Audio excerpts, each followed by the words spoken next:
चलिए जानते हैं हरियाणा की 25 बड़ी खबरों को सिर्फ 10 मिनट में। लेकिन उससे पहले वीडियो को लाइक और चैनल को सब्सक्राइब जरूर करें।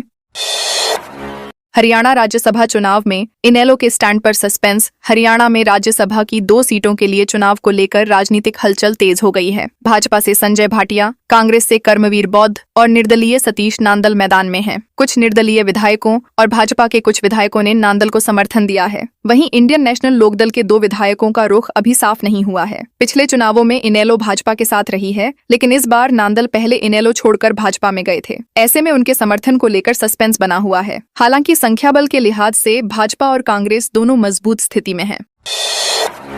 सोनीपत में कार में पेपर सॉल्व करती 3 टीचर पकड़ी। हरियाणा विद्यालय शिक्षा बोर्ड की 12वीं की परीक्षा के दौरान सोनीपत के कटवाल गांव में नकल कराने का बड़ा मामला सामने आया है। हिस्ट्री और बायोलॉजी की परीक्षा के दौरान एक निजी स्कूल की 3 महिला टीचर परीक्षा केंद्र के बाहर खड़ी कार में बैठकर प्रश्न पत्र हल कर रही थीं। बोर्ड चेयरमैन के स्पेशल दस्ते रैपिड एक्शन फोर्स ने छापा मारकर तीनों को रंगे हाथों पकड़ लिया। उनके पास से मोबाइल फोन और पर्चियां बरामद की गई हैं। तीनों टीचर उसी निजी स्कूल से जुड़ी हैं जिसके छात्र केंद्र के अंदर परीक्षा दे रहे थे। बोर्ड ने मामले की जांच शुरू कर दी है।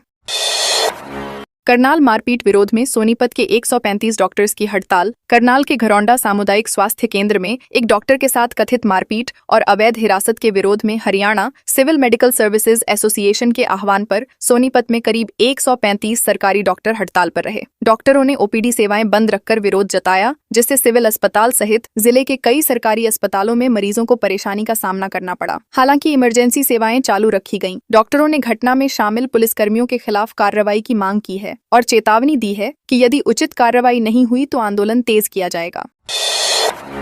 करनाल में डॉक्टरों ने एडीजीपी से की मुलाकात। करनाल के घरौंडा सरकारी अस्पताल में डॉक्टर के साथ हुई कथित मारपीट के मामले में डॉक्टरों का प्रतिनिधिमंडल एडीजीपी करनाल रेंज रवि किरण से मिला। मेडिकल एसोसिएशन हरियाणा के प्रदेश अध्यक्ष डॉक्टर अनिल यादव के नेतृत्व में पहुंचे डॉक्टरों ने एसएचओ समेत अन्य पुलिसकर्मियों के खिलाफ एफआईआर दर्ज कर गिरफ्तारी की मांग की। एडीजीपी ने मामले में विभागीय जांच का आश्वासन दिया, लेकिन डॉक्टर इससे संतुष्ट नहीं हुए। उन्होंने चेतावनी दी कि यदि जल्द कार्रवाई नहीं हुई तो पूरे हरियाणा में ओपीडी सेवाएं बंद कर दी जाएंगी।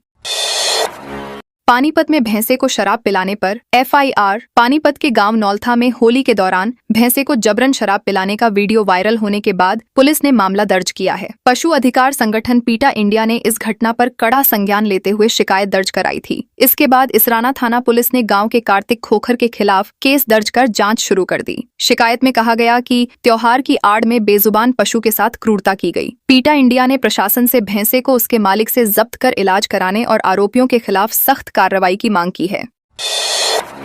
बादशाह के टटीरी सॉन्ग पर पंचकूला जींद में एफआईआर। रैपर और सिंगर बादशाह के नए हरियाणवी फोक सॉन्ग टटीरी को लेकर विवाद खड़ा हो गया है। पंचकूला के साइबर क्राइम और जींद के सिविल लाइन थाने में इस गाने को लेकर केस दर्ज किया गया है। आरोप है कि गाने के कुछ बोल और वीडियो में दिखाई गई सामग्री आपत्तिजनक है। साथ ही हरियाणा रोडवेज की बस का बिना अनुमति उपयोग करने का भी आरोप लगाया गया है। महिला संगठनों की शिकायत पर हरियाणा राज्य महिला आयोग ने बादशाह को समन जारी कर 13 मार्च को पेश होने को कहा है। यह गाना 1 मार्च को रिलीज हुआ था। नूंह में बच्चा चोरी के शक में संदिग्ध पकड़ा। नूंह जिले के पुन्हाना सदर थाना क्षेत्र के गांव रायपुर में ग्रामीणों ने बच्चा चोरी के शक में एक संदिग्ध व्यक्ति को पकड़ लिया। गांव में पिछले कुछ दिनों से बच्चा चोरी की अफवाहें फैल रही थीं, जिसके कारण ग्रामीण सतर्क थे। इसी दौरान एक अनजान व्यक्ति गांव की गलियों में घूमता दिखाई दिया। ग्रामीणों ने उससे पूछताछ की, लेकिन संतोषजनक जवाब नहीं मिलने पर उसे पकड़ लिया और पुलिस को सूचना दी। मौके पर पहुंची पुलिस टीम ने युवक को हिरासत में लेकर थाने पहुंचाया और उसकी पहचान व गतिविधियों की जांच शुरू कर दी है। हिसार में ट्रेडिंग कंपनी में लगी भीषण आग। हिसार के हांसी क्षेत्र के गांव राखी शाहपुर में स्थित एक ट्रेडिंग कंपनी में भीषण आग लगने से करीब 1 करोड़ रुपए का सामान जलकर राख हो गया। घटना शुक्रवार सुबह की बताई जा रही है। सूचना मिलने पर पुलिस और फायर ब्रिगेड की टीम मौके पर पहुंची और कड़ी मशक्कत के बाद आग पर काबू पाया गया। दुकान मालिक राजेश ने बताया कि उन्हें रात करीब 1:30 बजे फोन पर आग लगने की सूचना मिली। मौके पर पहुंचने पर दुकान के अंदर से तेज लपटें उठ रही थीं और आग तेजी से फैल चुकी थी। फिलहाल आग लगने के कारणों की जांच की जा रही है। पिंजौर में फेक स्क्रीनशॉट से दुकानदार से ठगी। पंचकूला जिले के पिंजौर की धर्मपुर कॉलोनी में एक दुकानदार से 1200 रुपए की ठगी का मामला सामने आया है। जानकारी के अनुसार 2 युवक बालाजी कलेक्शन नाम की कॉस्मेटिक और कपड़ों की दुकान पर पहुंचे और करीब 1200 रुपए का सामान खरीद लिया। भुगतान के लिए उन्होंने गूगल पे से पैसे भेजने की बात कही और दुकानदार को फर्जी पेमेंट स्क्रीनशॉट दिखा दिया। इसके बाद दोनों युवक जल्दी से दुकान से निकलकर फरार हो गए। दुकानदार ने पीछा करने की कोशिश की, लेकिन वे पकड़ में नहीं आए। पूरी घटना दुकान में लगे सीसीटीवी कैमरे में रिकॉर्ड हो गई है।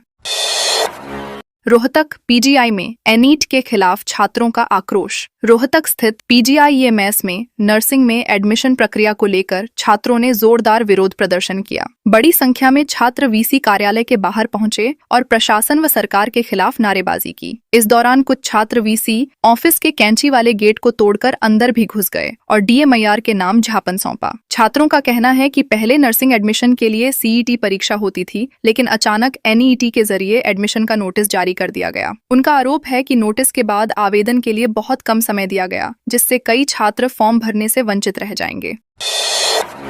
चंडीगढ़ में 4 करोड़ में बिके गाड़ियों के वीआईपी नंबर। चंडीगढ़ में नई वाहन सीरीज, चेक डीडी के फैंसी और वीआईपी नंबरों की ई नीलामी में प्रशासन को भारी राजस्व प्राप्त हुआ। यह ऑनलाइन नीलामी 4 मार्च से 6 मार्च 2026 तक आयोजित की गई, जिसमें कुल 591 नंबरों की बोली लगी। इससे प्रशासन को लगभग 4 करोड़ 48,87,000 रुपए की कमाई हुई। सबसे महंगा नंबर चेक डीडी 0001 रहा, जो 53,88,000 रुपए में बिका। नीलामी में 0001 से 9999 तक के नंबरों के साथ पिछली सीरीज के बचे हुए खास नंबर भी शामिल किए गए थे।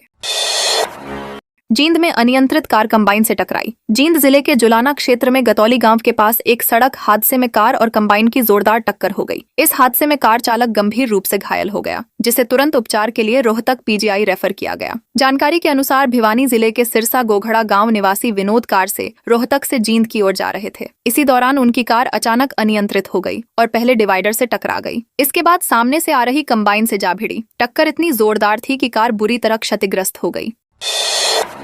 चंडीगढ़ किडनैपिंग व दुष्कर्म केस में आरोपी बरी। चंडीगढ़ की फास्ट ट्रैक विशेष अदालत ने 14 साल पुराने किडनैपिंग और दुष्कर्म के मामले में आरोपी संजय को सबूतों के अभाव में बरी कर दिया। अदालत ने कहा कि सरकारी पक्ष आरोपों को साबित करने में असफल रहा। मामला 12 सितंबर 2012 का है, जब सेक्टर 36 थाने में पीड़िता के पिता ने शिकायत दर्ज कराई थी कि उनकी बेटी स्कूल जाने के बाद लापता हो गई। उन्हें संदेह था कि सेक्टर 53 की नेहरू कॉलोनी निवासी संजय ने उसका अपहरण किया है। पुलिस ने 14 सितंबर को लड़की को बरामद किया था और बाद में उसके बयान के आधार पर आरोपी के खिलाफ केस दर्ज किया गया था।